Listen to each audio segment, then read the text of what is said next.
Hello, just watch this video. Listen up, Netanyahu. You just made a huge mistake. Israel's naval forces intercepting a Gaza aid flotilla?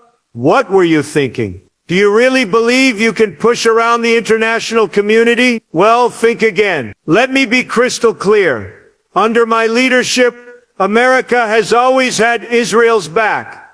But this is different. You're crossing a line, and I won't stand for it. The flotilla wasn't some threat. It was a humanitarian mission. And you intercepted it like it was a military operation. That's not how this works. Not on my watch. You may have made a bold move, but I've got news for you. I'm not afraid of you, your tactics or anyone. America has strength, and we stand for justice, not reckless aggression. I worked with you.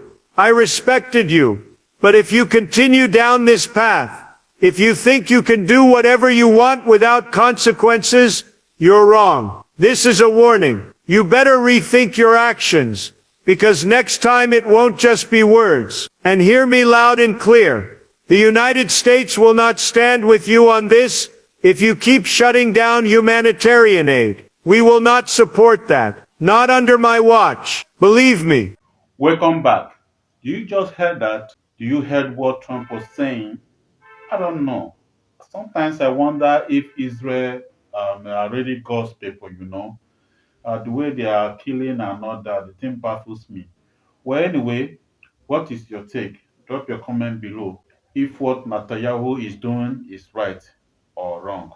This baffles me, man. Kataport TV.